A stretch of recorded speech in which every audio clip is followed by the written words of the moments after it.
சாட்சிகள் எல்லாம் அவங்க பயமுறுத்திடுவாங்க. கோர்ட்ல கேட்கிற கேள்வியிலேயே இந்த பொண்ணு ஓடி வந்தோம். நான் காவல்துறையில் இருந்ததுக்கு வெக்கத்தோட சொல்றேன். Merry Christmas and a Happy New Year. The Chennai Silks. Let the celebrations begin. CK Bakeryல 1 kg cake வாங்கினா 1 kg ஃப்ரீ. உங்களோட favourite flavours twice the joy. எல்லோரும் பதவியில் ஒட்டி கொண்டிருக்க வேண்டும் என்பதற்காக காவல்துறையில் வந்துகிட்டு மனசாட்சியை அடகு வச்சுக்கிட்டு இருக்காங்க பல வழக்கில். நான் காவல்துறையில் இருந்ததுக்கு வெக்கத்தோட சொல்றேன். பாலியல் பலாத்காரம்னாலே யாரும் போலீஸ்க்கு போக மாட்டாங்க. ஏன்னா உமன் போலீஸை நம்ப முடியல. உமன் போலீஸை பொய் புகார் கொடுக்குறாங்க. ரொம்ப கேவலமான விஷயம். அந்த பெண்ணு கொடுத்த எஃப்ஐஆர் வந்து இன்டர்நெட்டில் வந்துருச்சு. லீக் ஒன்றும் ஆகலை. எல்லா எஃப்ஐஆரும் போடுற மாதிரி இதையும் போட்டாங்க தவறுதலா. அதுக்கப்புறம் தெரிஞ்ச ஒன்று அதை எடுத்துட்டாங்க. ஏன்னு கேட்டிங்கன்னா அதில் விக்டிமோட பேர் எல்லாம் இருக்குது. பை மிஸ்டேக்கு பண்ணிட்டாங்க. அடிப்படை விஷயமே தெரியாமல் நீங்கள் எப்படி போட்டீங்க? சாட்சிகள் எல்லாம் அவங்க பயமுறுத்திடுவாங்க. பையன் தானே, அவனே உங்க பயமுறுத்தி கோர்ட்டுக்கு வர விடாம பண்ணிடுவாங்க. கோர்ட்ல கேட்கிற கேள்வியிலேயே இந்த பொண்ணு ஓடி வந்தோம். பாலியல் சம்பந்தமான பல வழக்குகள் விடுதலை ஆகிறதுக்கு காரணமே இந்த சிஸ்டம் தான் நம்மகிட்ட இருக்கிறது. யாரும் விரும்பத்தகாத ஒரு செயல், தமிழகத்தை உலுக்கிய ஒரு சம்பவம் அப்படின்னே சொல்லலாம். நீங்கள் பார்த்த வரைக்கும் உங்களுடைய அப்சர்வேஷன்? அண்ணா பல்கலைக்கழகம் உள்ளே பார்த்தீங்கன்னா ரொம்ப ஒரு செக்குலூடடாக இருக்கும், ரொம்ப அமைதியாக இருக்கும், ஆள் நடமாட்டம் அதிகம் இருக்காது. அது ஒரு இந்த கவர்ட் பிளேஸ். அதில் அவங்க உள்ளே இருக்காங்கங்கும்போது படித்த பெண்கள்லாம் வந்து பாதுகாப்பு வசதிகளை எவ்வளவோ பண்ணியிருக்கணும். காவல்துறை பல தடவை சொல்லியிருக்காங்க. காவலன் அப்படிங்கிற ஒரு ஆப் வந்து பெண்களுக்கு ஆபத்து வரும்போது அதை உபயோகப்படுத்தணும். எல்லா பெண்களுமே அவங்க மொபைல் ஃபோனில், அது ஃபேமிலி லேடிஸாக இருந்தாலும் சரி, சின்ன வயசுவங்களாக இருந்தாலும் சரி, காவலன் ஆப்பை அவங்க போட்டுக்கணும். இந்த காவலன் ஆப் அன்னைக்கு இருந்திருந்தால் அந்த பெண் வந்து அவங்க வந்து பயமுறுத்தும் போது அந்த காவலன் ஆப்பை அப்படி கிளிக் பண்ணாங்கன்னா, SOS பட்டனை கிளிக் பண்ணாங்கன்னா அடுத்த ஒரு நிமிஷம் வந்து இவங்க லொக்கேஷன், இவங்க இருந்த இடத்துடைய இதை அந்த பேக்கில் இருக்கிற கேமரா மூலம் ஃபோட்டோ எடுத்து போலீஸ்க்கு போயிடலாம். அடுத்த 2 நிமிஷத்தில் வந்துடும். ஸோ இந்த நிகழ்வே இல்லாமல் தடுத்திருக்கலாம். படித்த பெண்கள் வந்து இனிமையாச்சும் ஏதோ ஒரு பாடமாக எடுத்துக்கணும். ரெண்டாவது விஷயம், பெண்கள் எல்லாம் இந்த மாதிரி சூழ்நிலை வந்துருச்சு. இப்போ பாதுகாப்புங்கிறது பெண்களுக்கு கேள்விக்குறியாயிடுச்சு. அதனால பெண்கள் எல்லாம் வந்து பாதுகாப்பு கருவிகள் நிறையா இருக்குது. இந்த ஸ்ப்ரே எல்லாம் இருக்குது, பெப்பர் ஸ்ப்ரே எல்லாம் இருக்குது. அதை ஆபத்தான இடத்துக்கு போகும்போது அதை கையில் வச்சுக்கணும். எப்போவுமே கையில் வைக்கணும்னு அவசியம் இல்லை. இரவு நேரங்களில் வெளில போகிறாங்க, ஒரு தனிமையான இடத்துக்கு போகிறாங்கன்னா அந்த பெப்பர் ஸ்ப்ரேயை கையில் வச்சுக்கலாம். வரும்போது அப்படியே முகத்தில் வச்சுட்டிங்கன்னா அப்போதைக்கு அங்கேருந்து தப்பிச்சுக்கலாம். இந்த மாதிரி ஏன்னா நம்ம வாழ்ந்து கொண்டு இருக்கும் சமுதாயம் ஒரு ஆபத்தான சமுதாயம் ஆயிடுச்சு. டெக்னாலஜி ரொம்ப வளர்ந்து போச்சு. அதனால் இப்போ பல இளைஞர்கள் வந்து தவறான வழிக்கு வந்து இந்த டெக்னாலஜியை யூஸ் பண்ணுறாங்க. போதை மருந்து நிறைய ஆயிடுச்சு.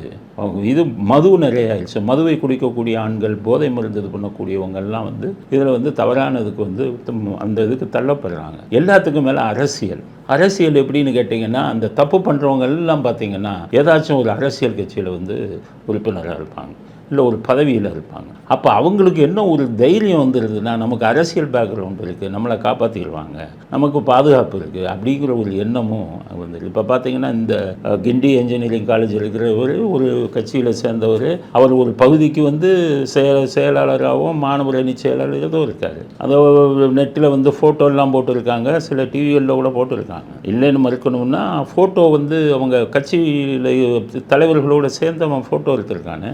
எல்லாரும் வந்து எடுக்கிற மாதிரி அவரும் வந்து கூட்டமாக எடுத்துகிட்டு போய் ஏதோ நான் இப்போ ஜாஃபர் சாதிக்கு எப்படியாச்சு?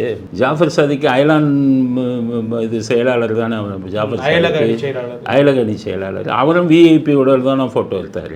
சரி, இதுக்கு முன்னாடி உங்களுக்கு விருகம்பாக்கத்தில் ஒரு பெண் காவலரை பாலியல் பலாத்காரம் பண்ணாங்கல்ல, அது யாரு?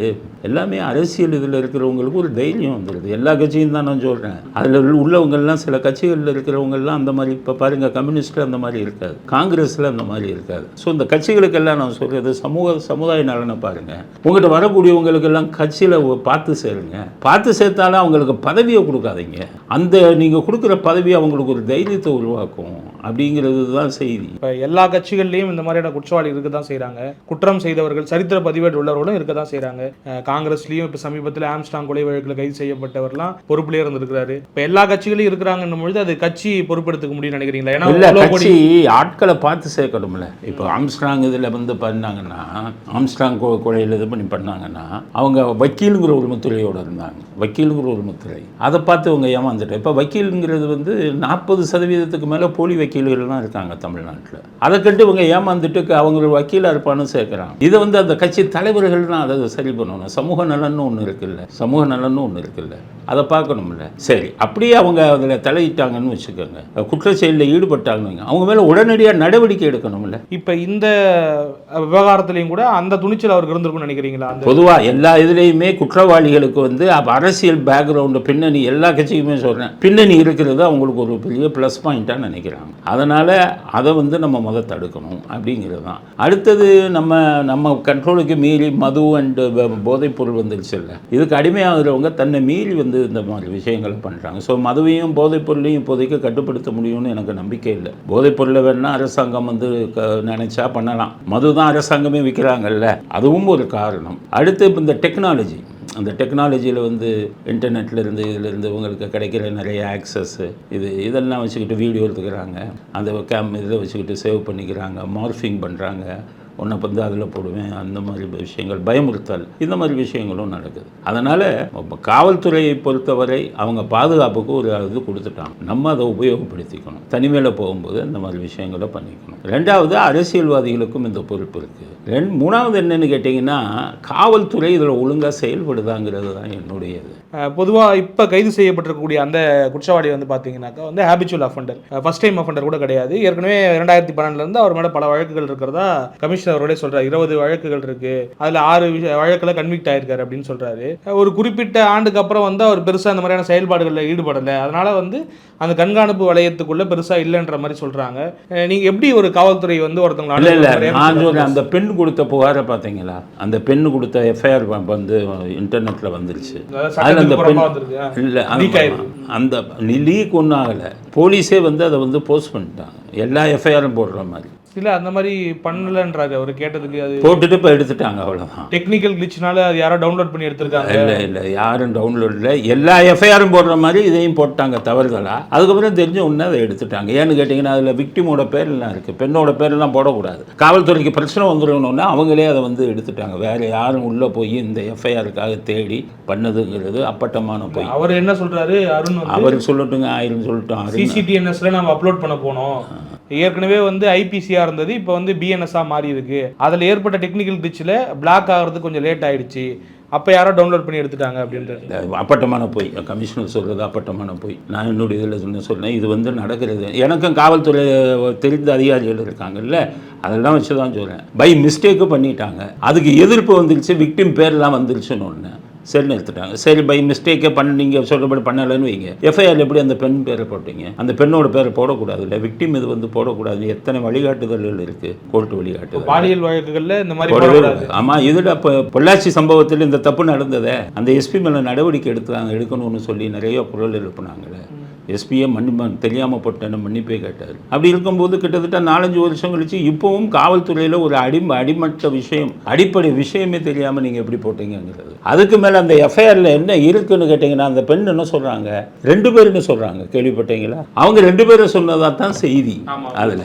அப்போ கமிஷனர் ஒரு ஆள் தாங்கிறாரு. அது ஒரு ஏமாத்துறதுக்காக ஃபோன் பண்ணி சும்மா பேசியிருக்காரு, ஏரோப்ளைன் மோடில் போட்டிருக்காரு, சும்மா மிரட்டி இருக்காருன்னு அவர் ஒரு தகவல் கொடுக்குறாரு. அந்த பெண் வந்து ஃபிசிக்கலாக 2 பேரை பார்த்தேன்னு தானே சொல்கிறாங்க, 2 பேரும் என்கிட்ட தவறாக நடந்தாங்கிற மாதிரி தானே சொல்கிறாங்க. அப்படி இருக்கும்போது நீங்கள் ஒரு ஆள்னு சொல்கிறதுல வந்து அது ஒரு சந்தேகம் இருக்குது. இதில் அரசியல் பேக்ரவுண்டு இருக்கிறதுனால ஒருவேளை அரசியல் காரணங்களுக்காக மேற்கொண்ட ஆட்களை மறைக்கிறாங்களோங்கிறது. காவல்துறையின் நடவடிக்கைகள் பழைய மாதிரி துரிதமாக இல்லை அப்படிங்கிறது தான் என்னுடையது. முன்னாடி இருந்த அதிகாரிகள்லாம் அந்த காவலன் இதெல்லாம் அவங்க தான் ஆப்பத்தை உருவாக்குனாங்க. அடிக்கடி நீங்கள் எஜுகேட் பண்ணிக்கிட்டு இருக்கணும், எஜுகேட் பண்ணணும். இந்த மாதிரி தப்பு நடக்குது, இந்த மாதிரி இது நடக்குது, நீங்கள் ஜாக்கிரதையாக இருங்க அப்படிங்கிற ஒரு அலர்ட்னஸை அடிக்கடி நீங்கள் வந்து சொல்லிக்கிட்டு இருக்கணும். பெண்களுக்கு சோஷியல் மீடியா மூலமாக அது ஒரு மெசேஜாகவே சொல்லிக்கிட்டு இருக்கணும். அதுக்கடுத்தது அந்த யூனிவர்சிட்டியில் பாதுகாப்பு, செக்யூரிட்டி கேமராவே வேலை செய்யலைங்கிறாங்க யூனிவர்சிட்டி. 14 கேமரா வேலை செய்யலைன்னு. ஆமாம், அதெல்லாம் வந்து அது வந்து ஒரு ரிமோட் ஏரியா மாதிரி இருக்கும். அண்ணா யூனிவர்சிட்டி நீங்கள் உள்ளே போய் பார்த்தீங்கன்னா அது சிட்டிக்குள்ளே இருக்கிற மாதிரியே தெரியாது, அவ்வளவு இதுவாக இருக்கும், ரிமோட்டாக இருக்கும்,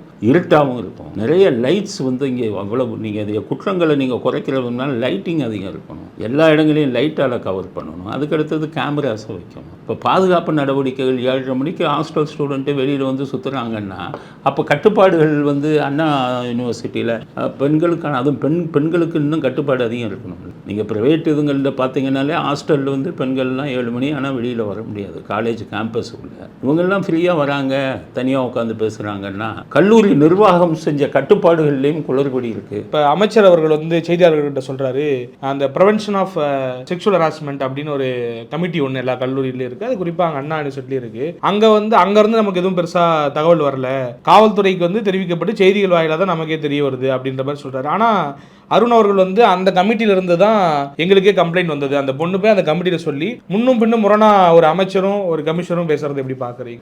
ப்ரிவென்ஷன் ஆஃப் செக்ஷுவல் ஹராஸ்மெண்ட் இருக்கு, அது கல்லூரிகள் மட்டும் இல்லை எல்லா ப்ரைவேட் கன்சர்ன்கள்லையும் வைக்கணும்னு சொல்லி சுப்ரீம் கோர்ட் அது வந்து கேசவன்னு ஒரு ஜட்ஜ்மெண்ட்டு, அந்த ஜட்ஜ்மெண்ட்டுக்கு அப்புறம் சுப்ரீம் கோர்ட் சொன்னதுக்கப்புறம் எல்லா அலுவலகத்திலையும் வச்சுட்டாங்க, எல்லா கல்லூரிகள்லையும் வச்சுட்டாங்க. ஆனால் அது எதுக்குன்னு கேட்டிங்கன்னா அந்த கல்லூரிக்குள்ள வேலை செய்கிற இடத்துல நடக்கிற செக்ஷுவல் ஹராஸ்மெண்ட்டுக்கு தான் அந்த கமிட்டி பொறுப்பு. அதுக்கு தான் அந்த கமிட்டியில் வந்து நீங்கள் போய் கம்ப்ளைண்ட் பண்ணலாம். இப்போ காலேஜில் படிச்சுக்கிட்டு இருக்காங்க, கோயெட் இங்கே ஒரு ஆண் மாணவன் வந்து அவங்களுக்கு தொந்தரவு கொடுக்குறான்னா அந்த கமிட்டியில் போய் இவங்க புகார் கொடுப்பாங்க. அதுக்கு தான் அந்த கமிட்டி. கல்லூரி வளாகத்தை விட்டு வெளியில் அந்த அது நடக்கிறதுக்கெல்லாம் அந்த கமிட்டி என்ன பண்ண முடியும்? அந்த இருட்டில் 7 மணிக்கு நடக்கிறது. கேம்பஸில் உள்ளது தான் ஒர்க்கிங் பிளேஸில் உள்ளதுக்கும் எஜுகேஷன் பிளேஸில் இருக்கிறதுக்கும் கேம்பஸ் உள்ளதுக்கு தான் அது கல்லூரி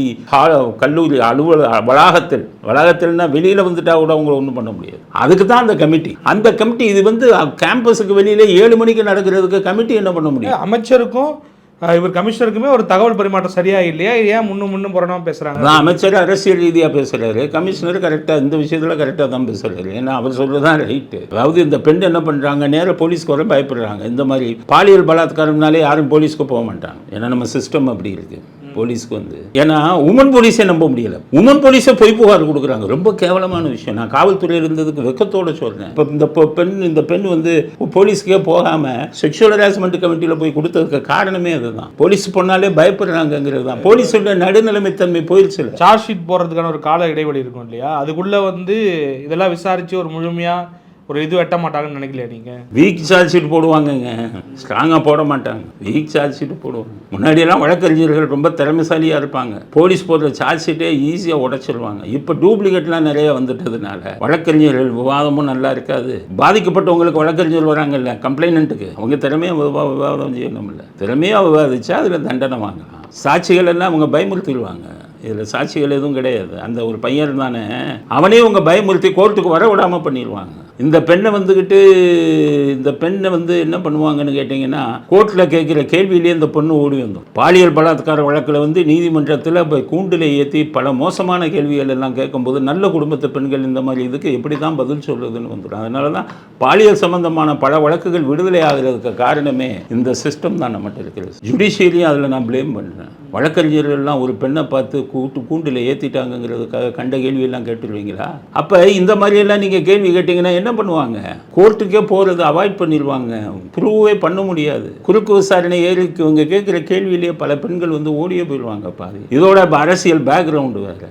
இப்படி இருக்கிறதுனால அந்த வழக்குக்கெல்லாம் தண்டனையே கிடைக்காது. கொஞ்ச நாளில் நீங்களும் மறந்துடுவீங்க, மற்றவங்களும் மறந்துடுவாங்க. அப்படி தான் போகும். உங்கள் பார்வையில் இதற்கான தீர்வு என்ன? ஒரு பக்கம் காவல்துறை, இன்னொரு பக்கம் நீதித்துறை.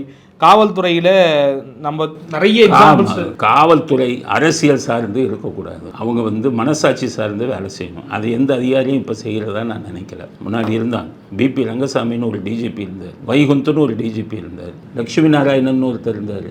அப்படி அதிகாரிகள் இருந்த காவல்துறை இன்னைக்கு அரசியல்வாதிகள் கையில் பொம்மையாக உட்காந்துக்கிட்டு இருக்காங்க. காவல் எல்லோரும் பதவியில் ஒட்டி கொண்டிருக்க வேண்டும் என்பதற்காக காவல்துறையில் வந்துக்கிட்டு மனசாட்சியை அடகு வச்சுக்கிட்டு இருக்காங்க பல வழக்கில். நிறைய தகவலை பகிர்ந்துருக்கோம்.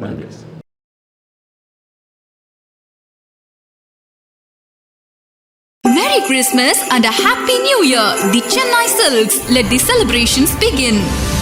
CK Bakery 1 kg கேக் வாங்கினா 1 kg free. உங்களோட favourite flavors twice the joy.